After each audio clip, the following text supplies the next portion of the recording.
Fala galera, começa agora mais um episódio do Crônicas de Nada. Deixa eu explicar qual é o meu estado mental no momento. Hoje pela manhã, como sempre, tomei ali minha dose cavalar de cafeína, numa boa, cafezinho, por vezes um café preto, ora um café com leite sem lactose para acompanhar, para dar uma mudada. E beleza. Após o almoço, a Júlia confeccionou um delicioso café gelado. Ela fez um cold brew, que é uma técnica aí, né, pô, não sei as palavras exatamente, mas se tem gente que faz café com água quente, também tem gente que faz com água gelada. E foi isso que a Júlia fez. E ficou a noite inteira lá na geladeira e tudo mais. Essa é a técnica. Só que ela fez uma jarra. E daí ela confeccionou ali um belo copo de café gelado para mim e um belo copo de café gelado para ela. Com leite batido, com uma essencinha de baunilha, um pouquinho de açúcar, um pouquinho de canela, por que não? E beleza. Um copo, caralho, repleto de gelo. E quando aquele café acabou, ainda tinha um pouquinho na jarra. E a gente foi lá e colocou um refil. E daí, quando acabou esse refil, tanto no meu copo quanto no dela, ela disse: pô, não vou tomar mais, porque daí é muito café. E eu senti um senso de dever ao olhar para aquela jarra e, putz, servi mais um refil de café gelado e tomei. Enquanto eu tomava esse terceiro copo de café gelado, depois de já ter tomado, vamos dizer, 3 ou 4 canecas de café quente pela manhã, a Júlia falou, né, que, pô, geralmente esse café gelado aí, que é feito com essa técnica, libera mais cafeína, né? Aí eu pensei, caramba, minha cabeça vai ficar cafeinada hoje. E ficou. Eu tive aquele momento de agitação que é, pô, sabe, a linha tênue entre estar muito energizado e estar tendo algo próximo de uma crise do pânico. Mas eu consegui me desfazer de toda essa energia lavando a louça e varrendo a cozinha e descendo com o lixo. Mas a cafeína, ela tem uma fase posterior, né? Que é quando ela já cumpriu o seu papel e ela te deixa arrasado, te deixa meio sonolento, meio zumbi. Tem essa contrapartida da cafeína, né? E é isso que eu tô vivendo nesse momento. E eu tô tentando combater esse estado, porque depois que eu postar esse episódio, eu vou num aniversário. E, pô, eu quero estar em outro estado mental através de outras substâncias durante esse aniversário. Então eu preciso me curar antes de me envenenar novamente. E é isso que vocês vão testemunhar aqui na abertura do programa e vocês vão fazer parte desse momento de cura comigo. Ao longo de todo o episódio, eu acho, na verdade. Que nem é pra ser um episódio longo, tá? Vamos ver. Se tudo der certo, vai ser curto. O que eu tenho aqui diante de mim? Uma garrafona de água e várias frutas. Eu tô com um pote vermelho do Relâmpago McQueen, e dentro dele tem alguns pedaços grandes de abacaxi, alguns pedaços medianos de melão e poucos, mas valiosos, pedacinhos de manga, lascas de manga. E, pô, vou degustar aqui com vocês. Vou começar pelo melão, ok? Usa aí a sua suspensão de descrença e acredite ou finja que acredita que eu nunca comi um melão na minha vida e essa está sendo uma experiência inédita para mim. Eu espero que esse melão me proporcione cura. É a única coisa que eu espero. Em relação ao sabor, sem muitas expectativas. Vamos lá.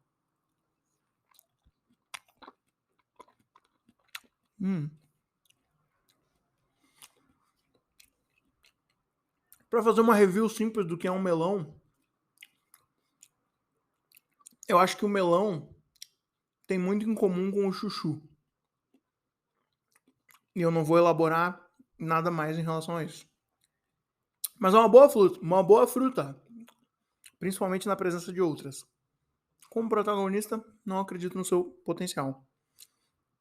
Vou comer uma lasca de manga agora. Vamos lá? Você me acompanha nessa mordida? Então vamos lá. Olha aqui, ó. Nossa. Caralho, isso sim que é fruta. Meu Deus do céu. Caralho. Pô, eu acho que mastigar um pedaço de manga é como dar o primeiro beijo. De novo. E por último tem um pedação de abacaxi aqui, uma rodelona. Um semicírculo de abacaxi, na verdade. Então uma rodela cortada na metade. E vou dar essa mordida aqui com vocês. Vamos ver no que vai dar.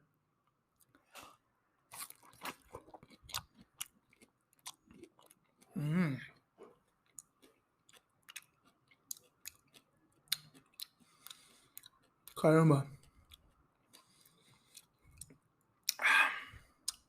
Pera aí. Vamos confirmar o que eu tô sentindo aqui. Mais uma mordida.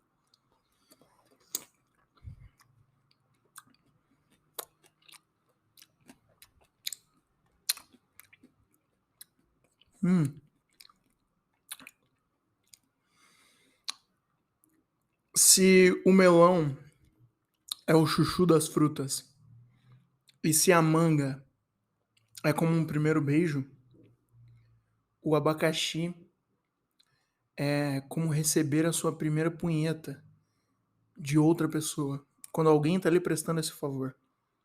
Caramba. Morderam um abacaxi. É esse flashback.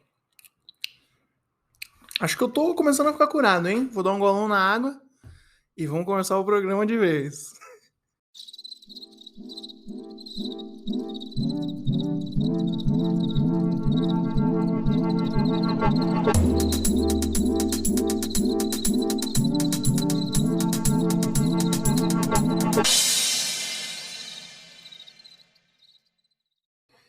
Essa semana eu fui na padaria com um amigo meu, um amigo fumante, né? E ele tava querendo comprar cigarro. E aí fomos até a padaria e caminhando pelas ruas, eu propus um exercício a ele, né? Olhei pra ele e falei assim, cara, se te oferecessem, vamos supor, R$ 50 pra cada hora que tu conseguisse ficar sem fumar. Ele não aceitou. Achou que R$ 50 seria muito pouco. Aí, meu irmão, eu chutei o balde. Falei, se tu ganhasse R$ 1.000 por hora que tu ficasse sem fumar, então, quanto tu acha que tu aguentaria? Ele falou, se eu ganhasse R$ 1.000 por hora, mas conta as horas que eu tô dormindo ou são só as horas que eu tô acordado? Falei, pô, acho que são só as horas que tu tá acordado, né? Porque aí tu tá fazendo um esforço consciente pra não fumar. A não ser que, sei lá, ele fique com vontade de fumar nos sonhos dele, ou ele tenha pesadelos de abstinência. Aí daria pra contar também. Mas, pra simplificar os critérios da brincadeira, vamos dizer que é isso. Cada hora acordado sem fumar, ele ganhasse R$ 1.000. Falei, quantas horas? Já que 50 era pouco? Então quantas horas tu ficaria? Hein? Aí ele falou, porra, ficaria o resto da vida sem fumar. Esse seria o meu emprego. Se eu ficar, sei lá, quantas horas uma pessoa fica acordada por dia? 10, 12? Se ficasse 12 horas acordado por dia, eu ganharia R$ 12.000 por dia. Caralho, ia ser meu emprego. Nunca mais ia fumar. Falei, tu ia conseguir? Ele falou, daria um jeito de conseguir. Quer viver só disso. Falei, não pode fumar nada, hein? Não pode fumar cigarro, não pode fumar cigarro de palha, não pode fumar maconha, não pode fumar não pode fumar narguilha. Ele falou, tá bom. Por R$ 12.000 por dia? Caralho. Aí eu vi que ele e eu quebramos a brincadeira, né? Não daria certo. Eu falei, se fosse R$ 100 por hora, então. Vamos voltar pra realidade. Já que tu estragou a brincadeira, se fosse R$ 100 por hora. Hein? Quantas horas tu ficaria sem fumar? Quanto tu aguentaria? Aí ele falou, 1 hora ou 2. R$ 200, né? não é de se jogar fora. Chegamos na padaria, compramos o cigarro e fomos embora. Aí na volta, a gente estava olhando as janelas de prédios luxuosos, porque ele mora numa região meio rica, assim. Em diversas janelas encontravam-se bandeiras do Brasil, né?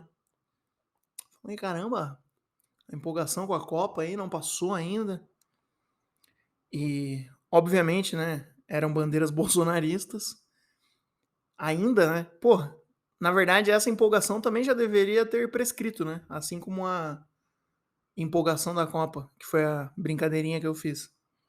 Mas acho que, né, o chauvinismo nunca vai prescrever, infelizmente. Tomara que prescreva. Mas enfim, essas bandeiras do Brasil, que os bolsonaristas aí estão estampando nas suas janelas desde antes da eleição, desde quando foi começando aquele climinha eleitoral, aquele clima horripilante. Pô, uma bandeira que fica ali exposta na janela ao sol, à chuva e a todas as outras maldades do destino, é uma bandeira que naturalmente vai sofrendo avarias, né? Peraí, eu tô com um pedaço de tô com um pedaço de melão na mão, tô olhando pro cronômetro aqui do que eu tô gravando. Já devo estar uns 45 segundos com esse pedaço de melão. Deixa eu morder ele logo. Esse melão veio com um suquinho de abacaxi junto. Ficou bem mais interessante. Aí, beleza. Após passar por tudo isso, a bandeira, naturalmente, ela vai sofrendo avarias. E é muito comum que o azul da bandeira do Brasil, ao ser muito exposto ao sol, ele vá ficando meio púrpura, meio arroxeado. Uma bandeira do Brasil desaturada é uma visão a ser vista, né? É uma imagem interessante. E daí esse meu amigo olhou para aquilo, o cara tem, sabe, uma disposição para dar umas lacradas assim, e ele, porra, foi dar uma lacrada ali. Ele olhou e falou: olha só, esse azul da bandeira desbotada do Brasil ficando roxa é o que os caras falam que não vai acontecer. Porque eles falam, nossa bandeira nunca será vermelha? Mas o que é o roxo? Se não uma mistura de azul com vermelho. Caralho. Que lacrada. Incapaz de responder a essa lacrada, eu só olhei para ele e respondi a primeira associação que a minha mente conseguiu fazer à cor azul desbotada, que é, eu reciclei isso de uma conversa que eu tive com um outro amigo umas 2 semanas atrás. Eu só virei para ele e falei assim, pô, esteticamente, uma coisa que me agrada muito é uma camisa do Grêmio usada e tão acometida pelos ventos solares que o azul da camisa já vai ficando roxo, que nem a bandeira do Brasil, que fica muito tempo no sol.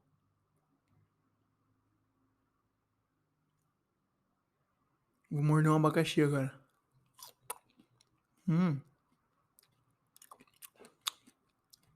Continua mágico.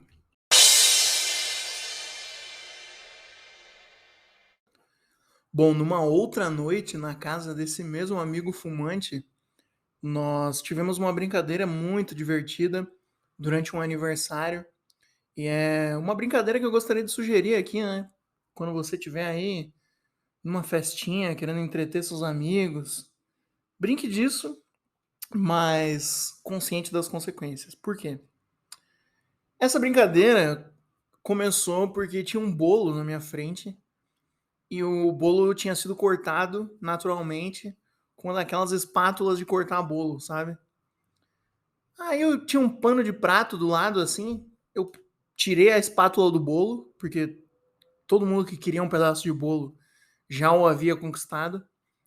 Aí eu passei a espátula no pano de prato assim, só para tirar aquelas melecas deliciosas oriundas de um bolo que representa a celebração do nascimento de uma pessoa.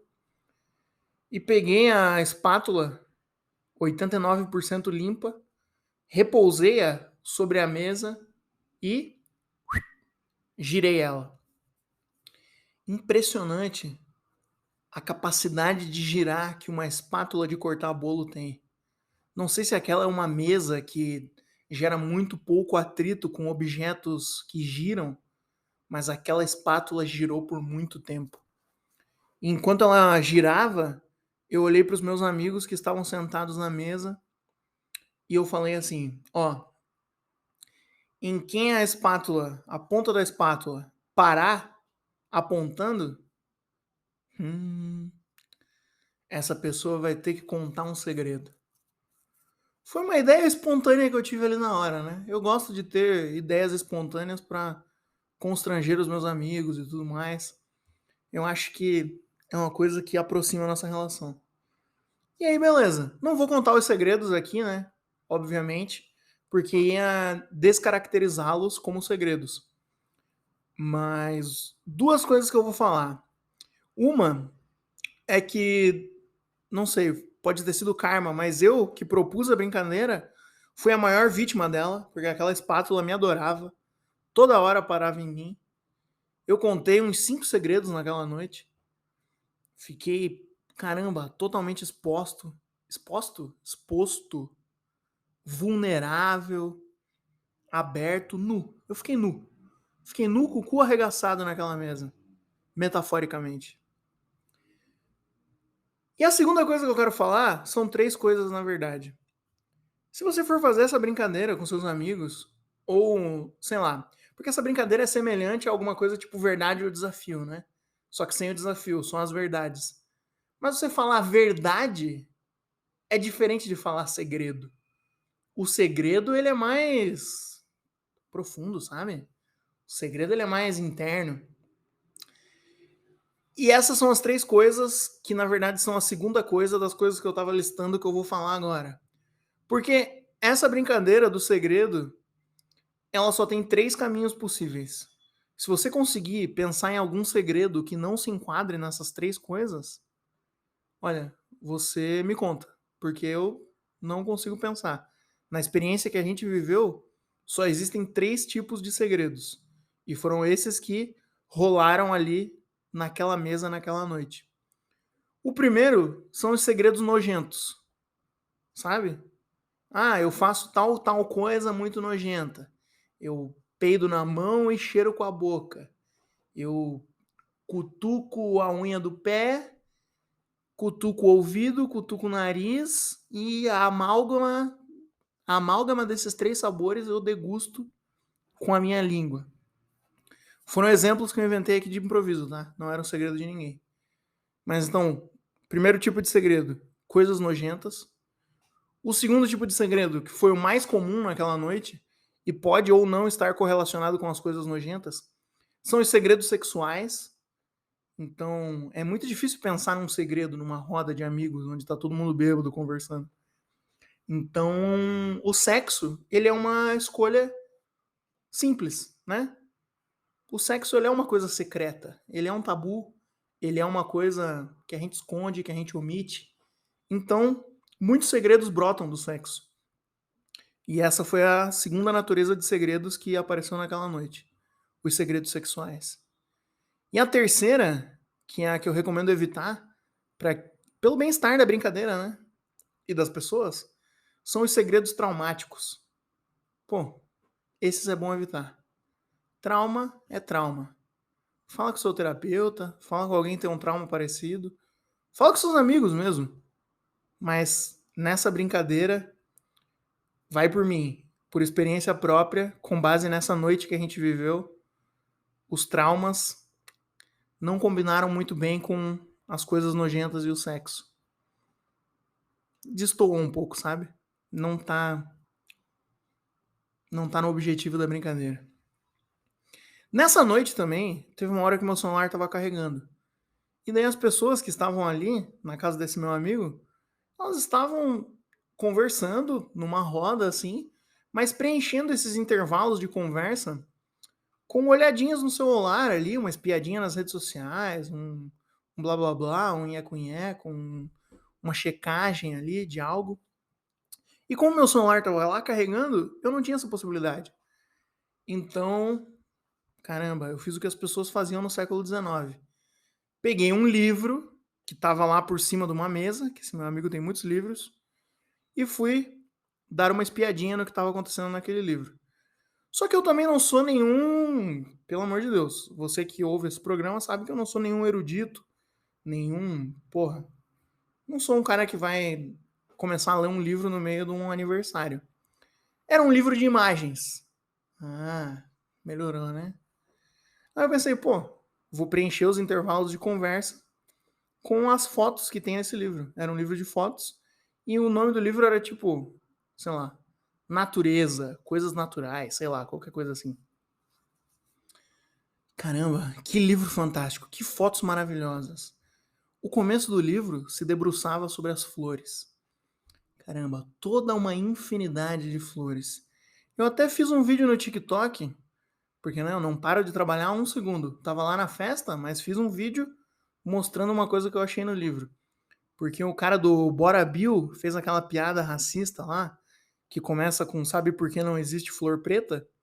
Só que tinha uma flor preta no livro. Aí eu falei, olha aqui o seu filho de uma puta, seu vagabundo. Olha a flor preta aqui. Hein? Mas beleza. 70% do livro são flores. Depois das flores, vem uma inovação imagética. O livro te mostra folhas. Caramba, toda uma diversidade de folhas. E esse livro tem páginas texturizadas. Então você não apenas está maravilhado com as imagens da criação de Deus, do planeta Terra, da natureza, mas você também pode passar o dedo no livro e daí as pétalas das folhas e das flores têm texturas diferentes em algumas páginas. Fantástico. Depois das flores vieram os cogumelos.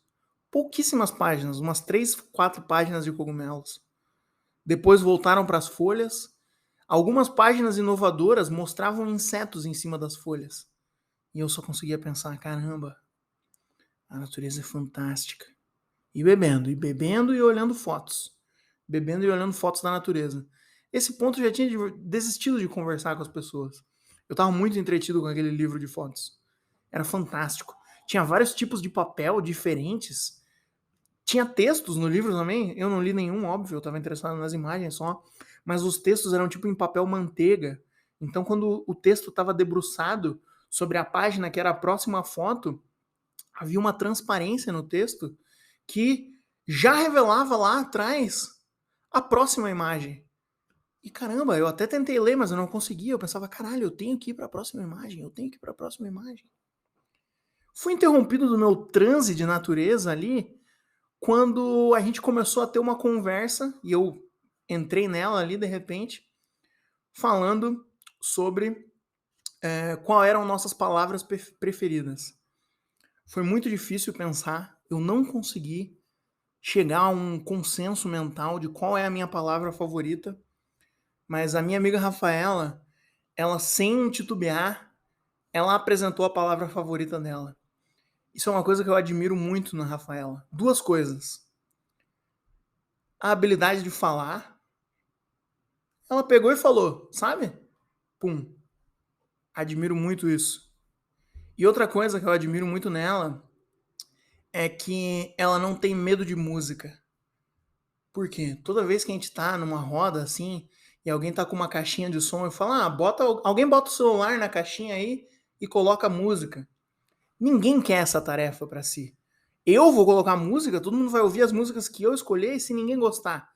Todo mundo tenta fugir dessa tarefa. Mas a Rafaela não. Toda vez que alguém fala, alguém conecta o celular aí no Bluetooth da caixinha e coloca música, ela fala, eu coloco. Pode deixar. E ela acerta. Por que eu tava falando dela mesmo? Peraí, deixa eu comer mais uma manguinha aqui.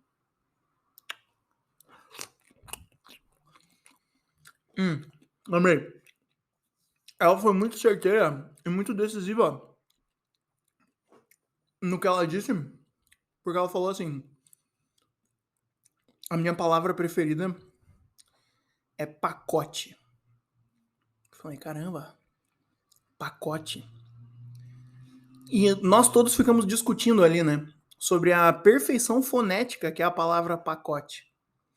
Pacote. É uma palavra de 3 sílabas, então é uma palavra trissílaba, né? E é uma palavra que tem um equilíbrio perfeito. 3 consoantes, 3 vogais. P-A-C-O-T-E. 3 sílabas, 6 letras, 3 vogais, 3 consoantes. Olha só. As 3 vogais são diferentes, não repete nenhuma vogal.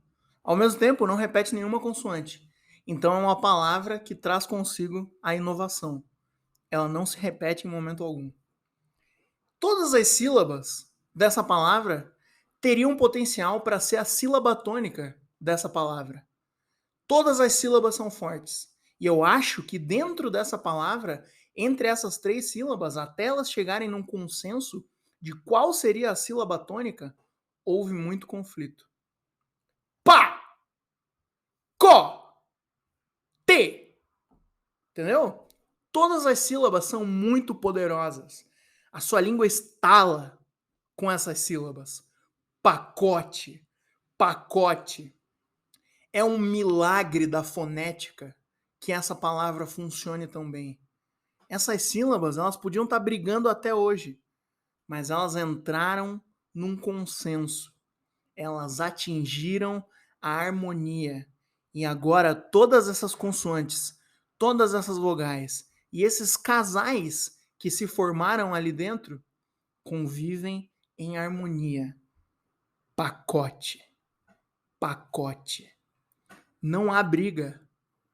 Não há disputa. Você pode pronunciar essa palavra sem maiores complicações. E ela vai rolar pela sua língua naturalmente. E vai atingir os ouvidos de quem estiver presente com muita suavidade e muita personalidade. Mas para além de toda essa perfeição fonética e gramatical também, sei lá, dessa palavra, a Rafaela me confessou que ela tem um apego emocional com a palavra pacote. Que perfeição estética, meu Deus. Além da palavra ser linguisticamente perfeita, a Rafaela ainda teve coragem de adicionar a esse vocábulo um apego emocional. Rafaela, obrigado por compartilhar essas informações comigo. Deus te abençoe. Era só isso que eu queria falar nessa parte? Não sei, deixa eu ver. Caramba, mas esse trecho já é o maior trecho do programa, então vou ter que cortar. Deixa eu só ver se tem mais um. Caralho, pior que. Ó, vocês sabem como que eu gravo esse programa, né? Eu fico anotando ideias no celular durante a semana. Ideias. Às vezes são ideias concretas, às vezes são só coisas que eu quero falar. Tem nada no nome do programa, então não tenho obrigação de falar alguma coisa concreta, né? Aí hoje eu postei no Instagram e falei, ó, episódio novo hoje, ou eu não me chamo João Vitor Panda. Aí tô aqui gravando, né? Sexta-feira, 7h34 da noite agora. Eu vou terminar de gravar aqui e já vou postar. Ninguém vai ouvir hoje esse programa. Duvido, todo mundo tem coisa melhor pra fazer numa sexta-feira à noite do que ouvir esse episódio. Mas tá tudo bem.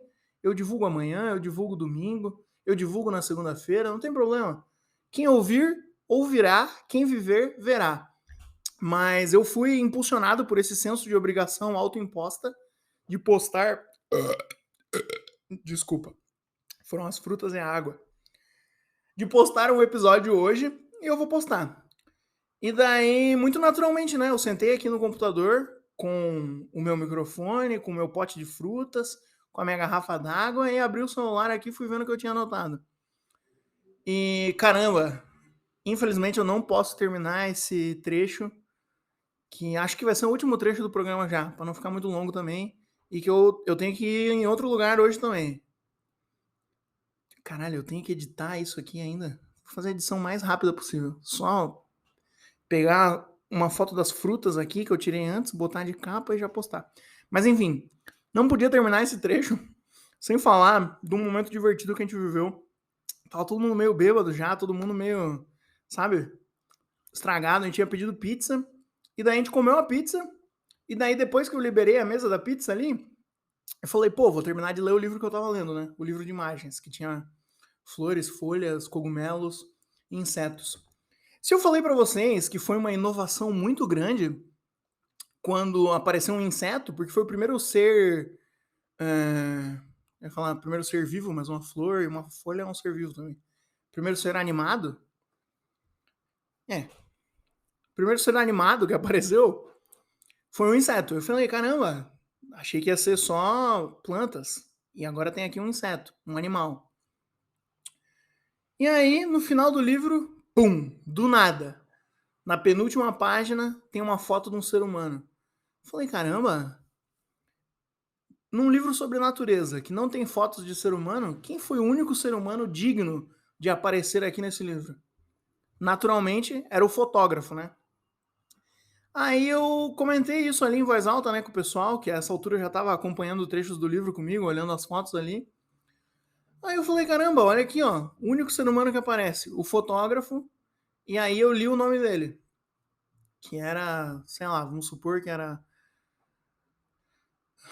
o primeiro nome era meio brasileiro, assim, era um nome tipo Jonathan, e daí o sobrenome era uma coisa bem europeia, assim, sabe? Não tinha a mesma o mesmo equilíbrio fonético da palavra pacote. Eram sílabas conflitantes e um sobrenome cheio de consoantes, assim, uma coisa bem obtusa, bem, sabe, afiada. Mas era interessante. E soava meio alemão o sobrenome. E daí eu li em voz alta o sobrenome e a minha amiga bêbada, naturalmente, foi fazer uma piadinha, né? Porque ouviu que era um velho branco na foto, com um sobrenome que soou pra ela como alemão, e daí ela falou: "Ah, isso aí deve ser um nazista". E daí o meu amigo, que é o dono do livro e que sabia da história do fotógrafo, falou assim: "Meu Deus, cara, não fala uma coisa dessas". Aí eu já vi que na próxima página tinha a biografia dele, falei: "Aqui, ó, beleza. Vamos ver aqui quem a senhora tá chamando de nazista?". E puta que pariu. Fui lendo a biografia do cara em voz alta e ela foi murchando como uma bola furada. O cara era polonês, né? Polônia que foi invadida pela Alemanha lá quando aconteceu tudo o que aconteceu. E a família toda dele era judia, o pessoal tava lá no Holocausto e vários dos familiares dele também, orgulhosamente, eram sobreviventes do Holocausto. E ela ficou muito encabulada, muito envergonhada. E a noite acabou. Assim como esse episódio vai acabar.